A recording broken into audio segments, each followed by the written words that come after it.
കഥാസരിത് സാഗരം എന്ന ചാനലിലേക്ക് ഹൃദയം നിറഞ്ഞ സ്വാഗതം. ഇന്ന് നമുക്ക് കേൾക്കാൻ പോകുന്നത് ഭഗവാൻ ശ്രീകൃഷ്ണൻ പാണ്ഡവർക്ക് പറഞ്ഞ കലയുഗത്തിലെ 5 സത്യങ്ങൾ എന്ന കഥയാണ്. കഥ തുടങ്ങുന്നു. മഹാഭാരത യുദ്ധം കഴിഞ്ഞ് പാണ്ഡവർ വാനപ്രസ്ഥത്തിന് പോകാൻ തയ്യാറായിരുന്നു. അപ്പോൾ യുധിഷ്ഠിരൻ ഭഗവാൻ ശ്രീകൃഷ്ണനോട് ചോദിച്ചു, ഭഗവാനെ, കലയുഗം വരികയാണ്. അതിന്റെ സ്വഭാവവും പ്രഭാവവും എങ്ങനെയായിരിക്കും? ശ്രീകൃഷ്ണൻ ശാന്തമായി പറഞ്ഞു, ഇതിന്റെ ഉത്തരമിപ്പോൾ ഞാൻ പറയാൻ കഴിയില്ല. നിങ്ങൾ 5 സഹോദരന്മാരും വനത്തിലേക്ക് ഓരോ ദിശയിലും പോകുക. അവിടെ നിങ്ങൾ കാണുന്ന വിചിത്ര കാഴ്ചകൾ എന്നോട് പറഞ്ഞാൽ അതിന്റെ അടിസ്ഥാനത്തിൽ ഞാൻ കലയുഗത്തിന്റെ സ്വഭാവം വെളിപ്പെടുത്താം. അങ്ങനെ പാണ്ഡവർ ഓരോ ദിശയിലായി പോയി. അവിടെ അവർ കണ്ടത് അത്ഭുതകരവും വിചിത്രവുമായിരുന്നു. യുധിഷ്ഠിരൻ കണ്ടത് 2 തുമ്പുകളുള്ള ആന. അർജുനൻ കണ്ടത് പക്ഷി, അതിന്റെ ചിറകിൽ വേദങ്ങളുടെ രചന, പക്ഷേ ആ പക്ഷി ശവശരീരം കൊത്തിത്തിന്നുന്നു. ഭീമൻ കണ്ടത് ഒരു പശു പ്രസവിച്ചതിനുശേഷം കുഞ്ഞിനെ നക്കി നക്കി ലാളിക്കുന്നു.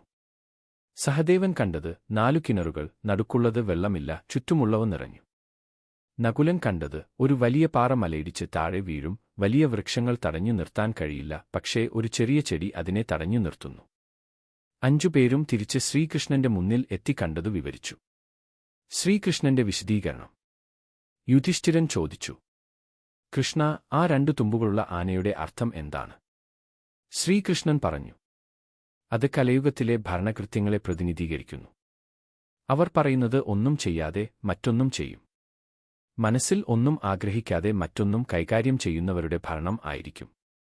അതിനാൽ കലയുഗം വരുന്നതിനു മുൻപേ അത് മനസ്സിലാക്കണം. അർജുനൻ ചോദിച്ചു, പക്ഷിയും വേദവും കൊത്തിയ ശവശരീരം എന്താണ്?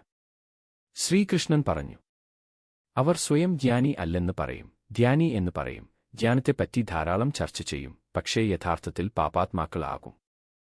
പദവിയും സമ്പത്തും മാത്രം ചിന്തിച്ചുകൊണ്ട് ജീവിക്കും. ഇവരുടെ വരുമാനം കൂടുതലായിരിക്കും, പക്ഷേ ധർമ്മം ഇല്ല. ഭീമൻ ചോദിച്ചു, പശുവും കുഞ്ഞും എങ്ങനെ? ശ്രീകൃഷ്ണൻ പറഞ്ഞു, കലയുഗത്തിലെ ആളുകൾ കുട്ടികളോടുള്ള സ്നേഹം കൂടുതലായിരിക്കും, പക്ഷേ അവരുടെ ബുദ്ധിവികാസം അനുവദിക്കില്ല. പുത്രൻ സന്യാസം സ്വീകരിച്ചാൽ ആഗ്രഹിക്കുന്നവർ കാണാനാകും, പക്ഷേ സ്വന്തം കുട്ടിയുടെ ഭാവി എങ്ങനെ എന്ന് ചിന്തിച്ച് കരയും. കുട്ടികളെ അവരുടെ കഴിവ് വളരാതെ നിയന്ത്രിക്കും.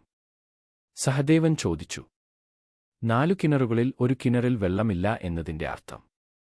ശ്രീകൃഷ്ണൻ പറഞ്ഞു, മനുഷ്യർ വിവാഹവും ഉത്സവങ്ങളും ആഘോഷിക്കാൻ പണം ചെലവഴിക്കും, പക്ഷേ ദാരിദ്രരായവരെ സഹായിക്കാൻ തയ്യാറാകില്ല. ഭക്ഷണവും ആധോരവും ധാരാളം ഉണ്ടാകുമ്പോഴും ആളുകൾ പട്ടിണി മൂലം മരിക്കും. വലിയ ആഘോഷം, സമൃദ്ധി, പക്ഷേ സഹായം ഇല്ല. ഇതാണ് കലയുഗത്തിന്റെ അവസ്ഥ.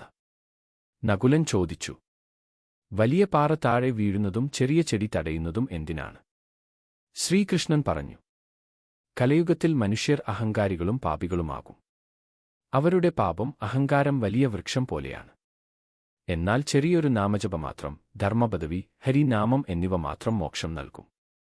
കഥയുടെ മധുരം. ഇതാണ് ശ്രീകൃഷ്ണൻ പാണ്ഡവർക്ക് പറഞ്ഞു തന്ന കലയുഗത്തിലെ 5 സത്യങ്ങൾ.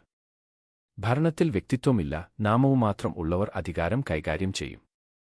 ജ്ഞാനപ്രകാശമുള്ളവരായി തോന്നുന്നവർ പാപികൾ ആകും. കുട്ടികളെ ധാരാളം ചെയ്ത് വളരാൻ അനുവദിക്കില്ല. ധനവുമാധോരവുമായ ആളുകൾ തന്റെ സമ്പത്ത് മാത്രം ചിന്തിക്കും, ദയയില്ല. മോക്ഷം നേടാൻ ഹരിയവ്, നാമജപം മാത്രം വേണ്ടത്. കലയുഗത്തിൽ സ്നേഹം, ധർമ്മം, ജ്ഞാനം ഇവ പരിപാലിക്കാൻ നാമജപം മാത്രമാണ് മാർഗം. ഈ കഥ നിങ്ങൾക്ക് ഇഷ്ടമായാൽ ഷെയർ ചെയ്യൂ. കൂടുതൽ മനോഹരമായ പുരാണകഥകൾക്കായി സബ്സ്ക്രൈബ് ചെയ്യുക. നമസ്കാരം. ശുഭദിനം.